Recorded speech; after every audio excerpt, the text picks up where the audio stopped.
Good day, everyone. I am Giselle Kef Ponce, and for today's topic, which is Eros and Psyche, the love story of Eros and Psyche. But first, let me introduce to you the learning objectives. At the end of the discussion, students expected to know the story behind Eros and Psyche's love story, to identify the characters, plot, conclusion, resolution, and the moral lesson of the story. And last, students expected to understand the whole discussion. So now, let's proceed to the first reporter.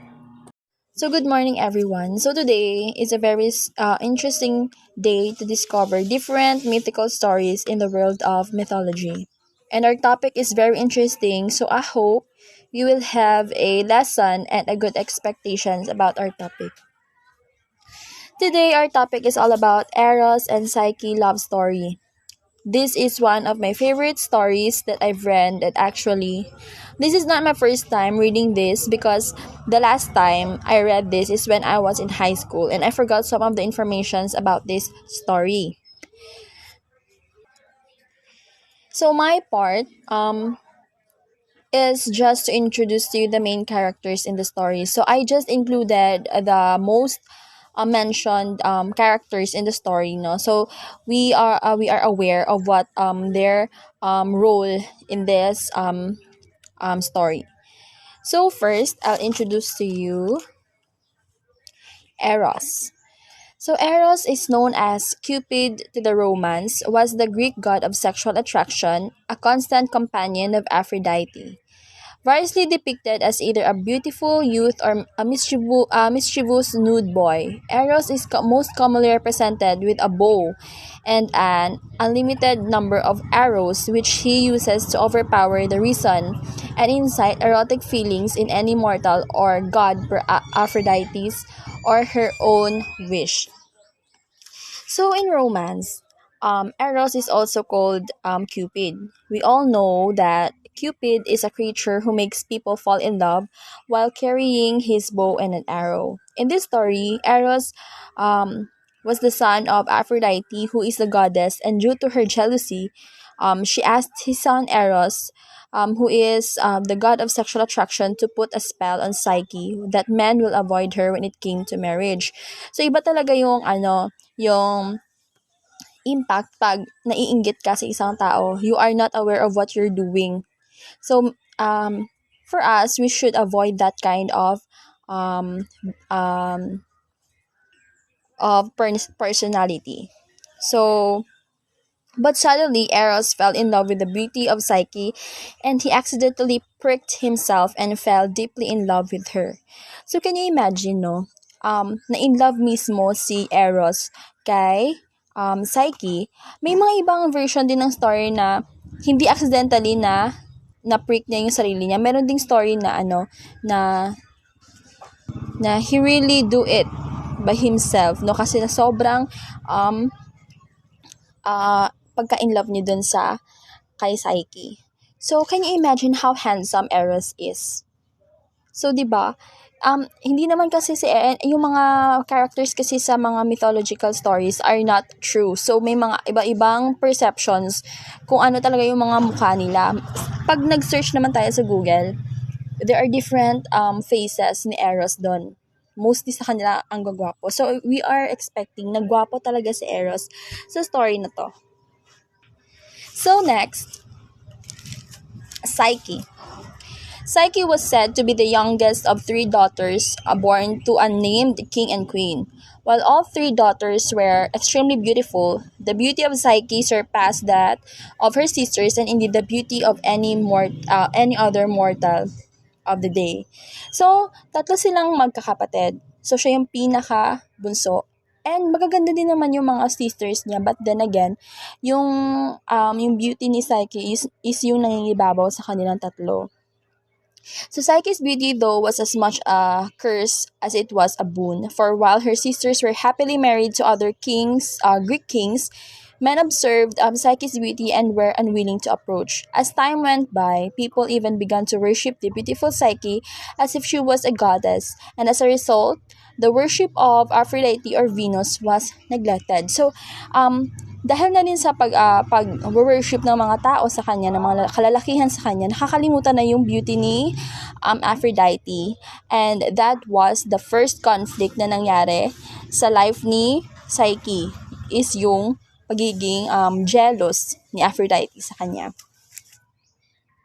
So next, Aphrodite, the last main character in this story. So Aphrodite, she is the mother of Eros. So we are clear about this na anak niya pala si Eros, kaya nadali-dali niyang utusan yung kanyang anak to make a curse to Psyche. Aphrodite is the ancient Greek goddess of sexual and beauty, identified with Venus by the Romans. She was known primarily as a goddess of love and fertility, and occasionally presided over marriage. So, sa definition or characteristic talaga ni Aphrodite, siya talaga yung goddess of sexual love and beauty. So, namana talaga ni Eros yung kanyang ability or kanyang characteristics or personality. So, siguro, na jealous or nainggit siya kay Psyche because 'di ba, you're a goddess, right? You're a goddess and you're the goddess of beauty, and then you will see na may normal or ordinaryong tao na mas maganda pa pala sa'yo, 'di ba? So you are going to get jealous to that certain person. So, she is the mother of Eros, like what I've said, and known to as the goddess of beauty, and got jealous of how beautiful Psyche is. So, she sent Eros to put curse on Psyche. So, siya din yung bigay ng mga tasks para maibalik niya ulit sa life niya si Eros. So, it is very interesting story, no? So, the following reporters will discuss to you the story of Eros and Psyche. So, thank you for listening. Hello, I'm Vivian O. Timpolok and the next reporters of Group 8. Today I will be discussing you the summary or plot of the story. Psyche was one of three sisters, princess in the Grecian kingdom. All three were beautiful, but Psyche was the most beautiful. Aphrodite, the goddess of love and beauty, heard about Psyche and her sisters and was jealous of all the attention people paid to Psyche. So she summoned her son Eros and told him to put a spell on Psyche. Always obedient, Eros flew down to earth with 2 vials of potion. Invisible, he sprinkled the sleeping Psyche with a potion that would make man avoid her when it came to marriage. Her beauty in turn startled Eros, and he accidentally pricked himself as well. Feeling bad about what he had done, he then sprinkled her with the other potion which would provide her with joy in her life. So, si Psyche daw is isa siya sa tatlong magkakapatid na babae ng Grecian Kingdom. Siya yung pinakamagandang babae na kahit na si Aphrodite is cannot surpass the beauty of Psyche. Reason why she get jealous and make Psyche to suffer. O ganyan kainggit si Aphrodite kay Psyche. So, in order to Aphrodite make her plan, she called her son Eros. To si Eros, tinawag niya si Eros. Si Eros is a cupid, siya yung pumapana sa mga puso natin, or kung totoo man siya yung pumapana sa puso ng mga tao para ma-inlove ito sa isa't isa. And sinabi niya doon sa anak niya na mag-spell siya ng potion to Psyche so that man avoid her and not marry Psyche. And that after that, Eros felt bad from what he had done. Na feel ni Eros na feel niya na guilty siya. So ang ginawa niya, nag-spout ulit siya ng potion kay Psyche, that which is somehow provides Psyche joy in life. So para hindi naman panghabang buhay na magdusa si Psyche is nag-spell siya ng another potion kay Psyche, which provide her joy in life. Kasi hindi na rin na-deny sa sarili niya na unang tingin niya pa lang kay Psyche is na in love na rin siya. So, ayun yung ginawa niya. Siyempre, ikaw ba naman ang magkagusto sa isang tao? So, kapag nagkakagusto tayo, 'di ba, ayaw din natin makita yung mga crush natin or yung mga mahal natin sa buhay na nagsasuffer. Kaya ayun, ginawa ni Eros. Nag-spell siya ulit ng potion to provide Psyche joy in life. And the day after that, her father got worried. Dito na tayo. Although Psyche still beautiful but could find no husband, her parents afraid that they had offended the gods. And then her father asked an oracle to reveal Psyche's future husband. The oracle said that no man would have her, but there's a creature on the top of the mountain that would marry her. Surrendering to the inevitable, she held for the mountain. When she came within sight, she was lifted by a gentle wind and carried the rest of the way. When she arrived, she saw that her new home was in fact a rich and beautiful palace. Her new husband never permitted her to see him, but he proved to be true and gentle lover. So, kahit maganda pa rin si Psyche is wala siyang magiging asawa. So, ang nangyari doon is, ang ginawa ng kanyang father is nag-worried. Nag-worried yung father niya and natakot siya. And, syempre, takot din siya na mapahiya sa mga gods. So, ginawa niya, pumunta siya sa Delphi to ask guidance from Apollo to reveal kung sino ang mapapangasawa ni Psyche.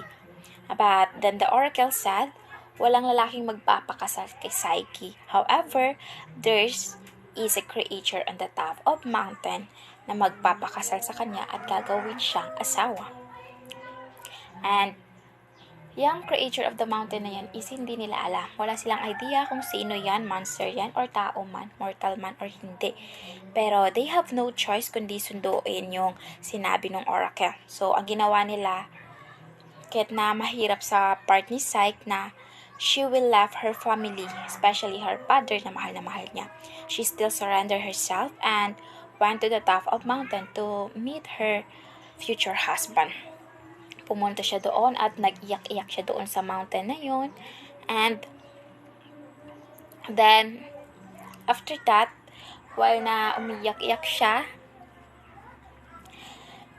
the fresh wind of Eros raised her and traveled her through the sky, papunta sa kanyang mapapangasawa.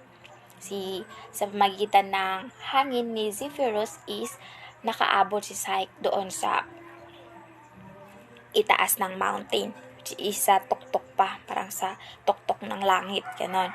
Then, when she reached on the top, nakita na sobrang ganda ng palasyo na as in, parang hindi siya makapaniwala na totoo ba yung nakikita niya. Then, pumunta siya when she reached on the top, nakita na sobrang ganda ng palasyo na as in, parang hindi siya makapaniwala na totoo ba yung nakikita niya. Then, pumunta siya sa loob at tanging boses lamang ng isang lalaki ang naririnig niya, pero hindi na nakikita.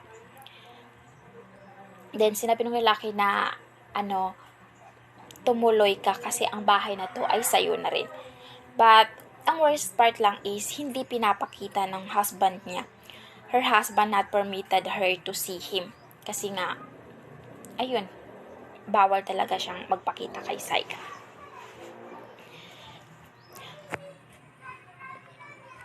After some time, she grew lonely for her family and she asked to be allowed to have her sister for visit. When they saw how beautiful Psyche's new home was, they got jealous. They went to her and told her not to forget that her husband was some kind of monster and that no doubt he was only fattening her up in order to eat her. They suggested that she hide a lantern and a knife near her bed, therefore that the next time he visited her, she could look to see if he was indeed a monster and cut off his head if it was so. Her sisters convinced her this was best. So the next time her husband came to visit her, she had a lamp and a knife ready. When he raised the lamps, Psyche saw that her husband was not a monster, but Eros. Surprised, he ran to the window and flew off. She jumped out after him but fell the ground and lay there unconscious. So, ikaw ba naman ang mag-isa ng ilang months na, 'di ba parang napi-feel boring din tayo. So therefore, while passing by, Psyche felt lonely and started to miss her family. So like what I have said, kapag mag-isa ka talaga is parang gusto mo rin ng kausap kasi yung asawa niya is laging wala doon. Kapag gabi lang siya, pumupunta kay Psyche or kapag natutulog na si Psyche. And hindi rin nakikita ni Psyche kasi puro patay na yung ilaw Hindi rin nakikita ni Psyche yung asawa niya, but nakakausap niya lang. So, ang ginawa ni Psyche is she asked permission to her husband to allow her visit her sisters. So, ayun nga, as a sign of mahal nga talaga siya ni Eros is pinayagan siya ni Eros na magbisita yung mga sisters niya doon sa bahay nila or sa palasyo nila. However, her sisters still insecure Psyche life. So, may mga tao rin talaga na kahit na may sari-sarili na tayong pamilya, nasa settled na yung buhay natin, as in, masaya na tayo. Pero, yung insecure, kapag insecure tayo is, tayo mismo yung gumagawa ng natin, yung anong tawag dyan, yung parang pinapaano lang natin yung sarili natin, tayong gumagawa ng gulo sa sarili natin, parang ginugulo lang natin yung sarili natin because of our insecurity. So yun yung mga kapatid niya, sa sobrang insecure nila is ayun nga, insecure sila kay Psyche kasi ganito yung bahay ni Psyche na sana hindi dapat ganito kasi pangit, kasi monster yung asawa niya. So, what her sister did is, dahil nga sa sobrang insecure yung mga sister niya, ang ginawa ng mga kapatid niya is, gumawa sila ng false story about Eros that convinced Psyche, which is yun ay magsindi ng lampara with knife to kill him if she saw that her husband really a monster. But then again, Psyche did what her sister said. But then again, she was surprised and accidentally poured the lamp oil to Eros, just reason why Eros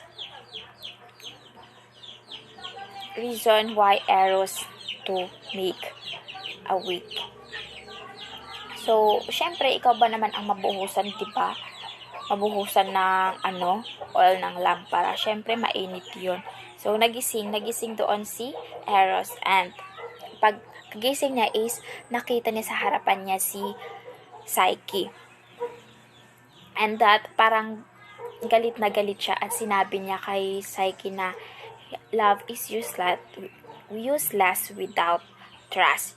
So, yun yung mga word na sinabi niya bago niya iniwan si Psyche sa palasyo na mag-isa. So, that day is na-realize ni Psyche na hindi pala master yung asawa niya, and she feel sorry to her husband kasi nga parang nabitray niya yung asawa niya dahil lang doon sa hinala ng mga kapatid niya. So, ayun lang naman. That's all my presentation.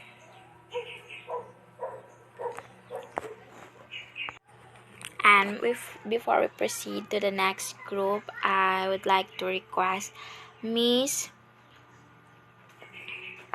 De La Cruz to present the next slide. Thank you.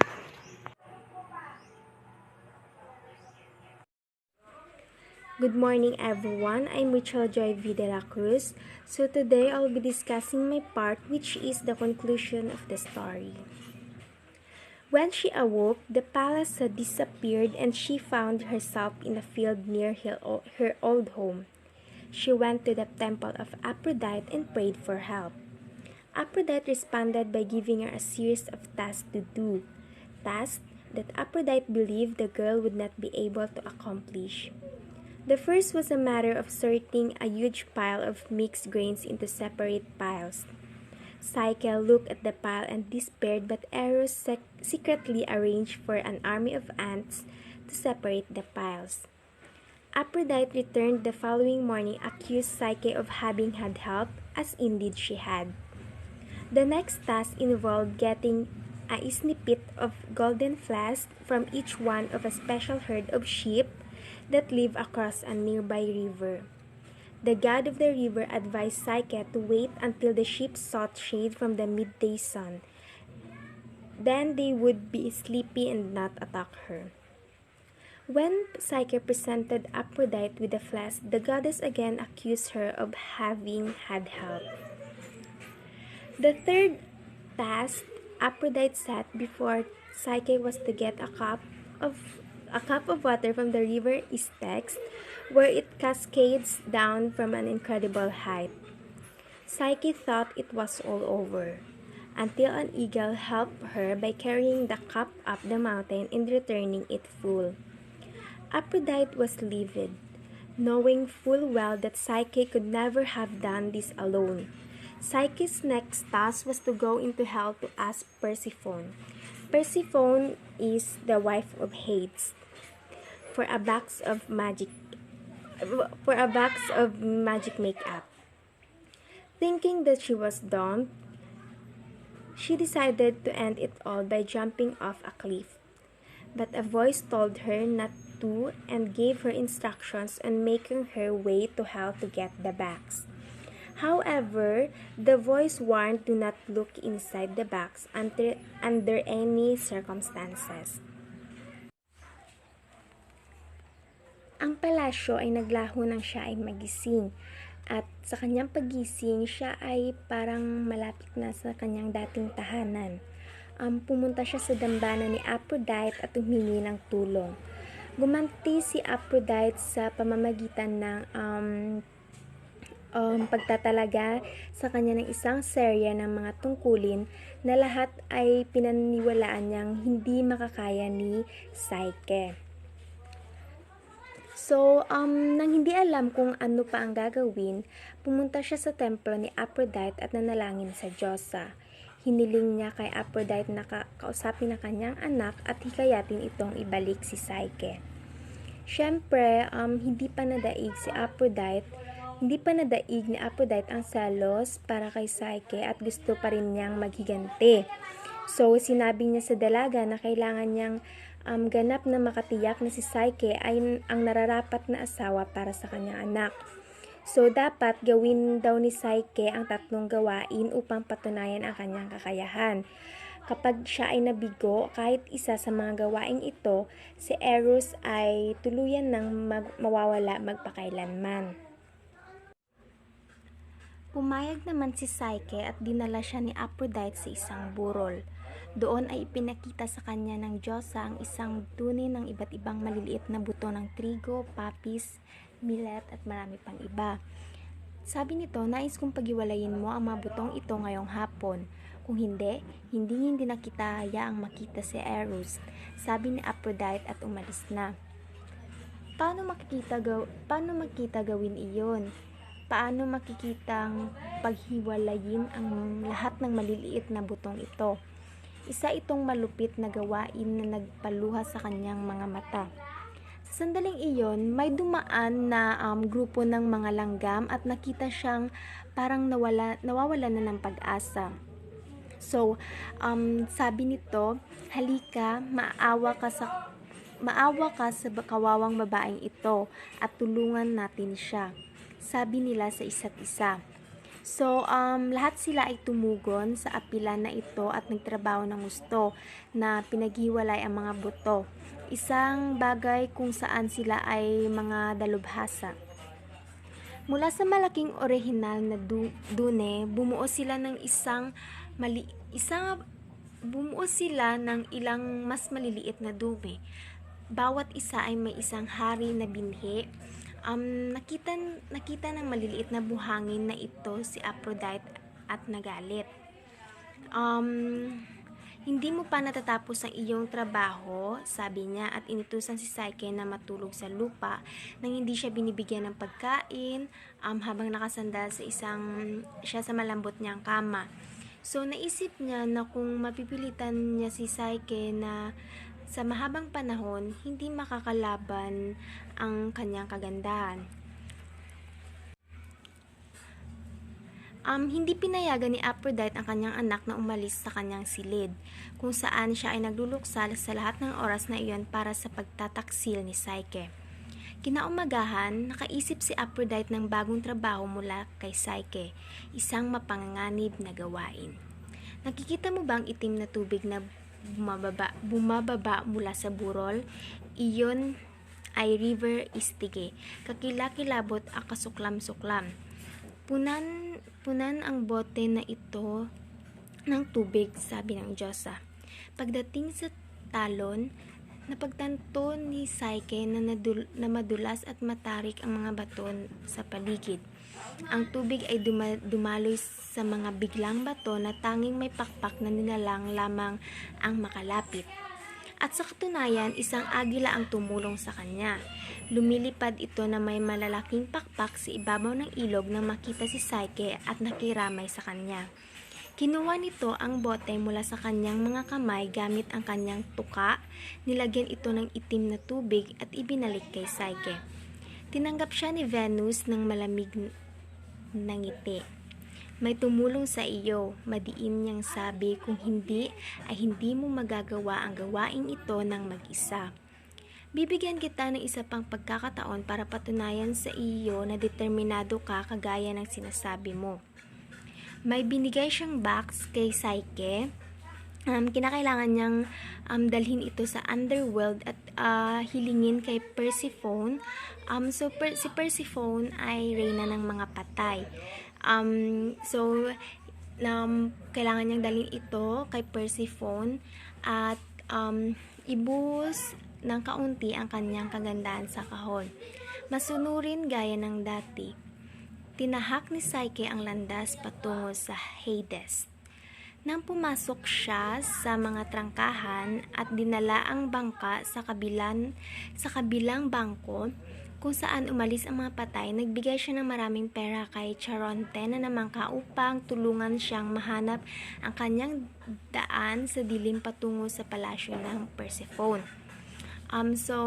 Tinulungan siya ng isang boatman at ilang sandali pa ay nasa tapat na siya ng Persephone. Nang hilingin niyang ihulog ang kanyang kagandahan sa kahon, natuwa si Persephone na pagsilbihan si Aphrodite. Kinuha ni Psyche ang kahon at masayang bumalik sa Earth. Nang ibinigay niya kay Aphrodite ang kahon, labis na nagalit ang Diyosa. Sinigawan niya ang kaawa-awang babae na hinding-hindi na siya kakawalan at lagi siyang utusan.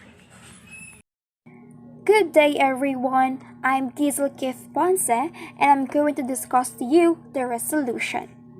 Well, Psyche received the box from Persephone and made her way back home. But true to her nature, she was unable to restrain herself from peeking inside. To her surprise, there was nothing inside but darkness, which put her into a deep sleep. Eros could no longer restrain himself either, and wakened her. He told her to bring the box to Aphrodite and that he would take care of the rest. Eros went to the heavens and asked Zeus to intervene. He spoke of his love for Psyche so eloquently that Zeus was moved to grant him his wish. Eros brought Psyche to Zeus, who gave her the cup of ambrosia, the drink of immortality. Zeus then joined Psyche and Eros in eternal marriage. They later had a daughter who would be able named Pleasure. So, into the previous report from Miss Rachel, na nasabi doon na Aphrodite gave a task to Psyche, and Aphrodite believed that Psyche wouldn't able to accomplish all the tasks that she gave her to Psyche. But then Psyche accomplished all the tasks. Kasi marami ring tumulong kay Psyche, which is the god, then yung mga ibang god, and then si Eros, tinulungan niya rin si Psyche doon. And ayun nga, yung last task is to ask Hades' wife, which is Persephone, as to a magic makeup. But then Psyche accomplished the task pa rin talaga. And ayun nga, nakabalik si Psyche na tapos at nagawa niya yung task na pinapagawa sa kanya ni Aphrodite. And then ito nga, Eros went to heaven and asked Zeus na makialam na. And then yon, binanggit na din doon ni Eros yung pagmamahal niya kay Psyche, kaya naintig si Zeus. At kaya ayun, binigay ni Zeus yung hiling ni Eros sa kanya. At ayun nga, dinala ni Eros si Psyche kay Zeus at binigyan si Psyche ng isang inumin, which is the ambrosia, drink of immortality. Ayun nga, magiging immortal si Psyche doon. At sinamahan ni Zeus, sina Psyche at Eros sa walang hanggang kasal. Ayun nga, kinasal si Eros at si Psyche at nagkaroon ng anak sila Psyche at Eros na babae at tatawagin itong pleasure. Ayun, nagkaanak sila. Mayroon ding happy ending siguro nga. Ayun nga, kasi nagkaanak, kinasal at nagsama si Eros at si Psyche. Ayun. Pagmahal mo talaga, ipaglalaban mo talaga kahit yung mommy mo or yung mom ng lalaki or mom ng babae is tutol. Pagmahal mo talaga yung isang tao, ipaglalaban mo talaga yon. Kaya ayun nga yung ginawa ni Eros kay Psyche, pinaglaban niya talaga kahit yung mom niya is parang ayaw or parang maingat kay Psyche. But then, pinaglaban niya pa rin. Kasi yun naman talaga pagmahal mo, ipaglalaban mo talaga yon. Kaya ayun yung tinatawag na real man talaga na sinasabi natin. Ayun lamang. Thank you. And now, we're going to jump sa moral lesson. Moral lesson is, love is like a task. If you really love someone, but you would betray him or her, strive to earn his trust or her trust to prove that you deserve to be loved again. So, ayun nga, sinasabi doon na love is like a task. Like, yung parang nagkamali ka sa isang task na hindi mo na solve or something na parang may nagawa kang mali. Parang ganun sa love, meron kang nagawang mali, meron kang, alam mo sa sarili mo na may nagawa kang mali. And then, nasira mo yung trust ng isang tao. Ngayon yung sa task, parang, ano ba yan? Parang wala ng pag-asa, hindi na yan masusolve, ganyan. So, ayun nga sa love din. Pag may nagawa kang mali at nasira mo yung trust ng isang tao, parang ang hirap na mag-trust sa isang tao kasi wala na, isira na, paano ka pa mag-trust? Paano ka pa magtitiwala sa isang tao pag sira na yung trust mo? Pero, ito, para maibalik yung trust, you have to strive to earn the trust na sinira mo and to prove that you deserve to be loved again. Ayun nga, kailangan tawag yan, yung parang strive, parang ipakita mo na karapat-dapat ka doon sa second chance na binigay sa'yo. Kasi, di ba, lahat naman tayo deserve ng second chance, di ba? Pero dapat yung second chance na yun is last na yun. Last na yun, wala nang third, wala na. Second chance na lang talaga yan. Kaya kailangan gawin mo kung ano yung, itama mo kung ano yung mali mo sa una. At ayun nga, kailangan talaga is i-earn mo ulit yung trust. Kailangan mo buuin yung trust na sinira mo. Kasi para parang ipakita mo na ibang-iba ka na. Iba na yung taong dati.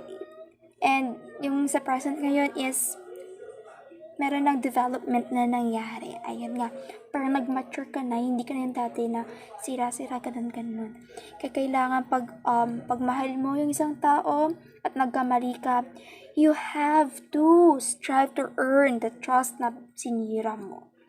Kailangan mong ibalik yung trust na yon and to prove na kamahal-mahal ka pa rin kahit ganun. Ayun, ayun lamang. And pag mahal mo kasi talaga, hindi mo dapat sasaktan yan eh. So, ayun, pag may mali ka, may nagawa kang mali, kailangan mong i-fix yun agad-agad. Wala nang ano-ano pa, i-fix na yan, and learn to forgive pa rin. Pero hindi pa rin talaga makakalimutan yung mga mali. Makakapagpatawad ka, pero hindi mo pa rin makakalimutan ko yung ginawa sa iyo. Ayun lamang at maraming salamat po sa pakikinig. Thank you for listening to us and God bless.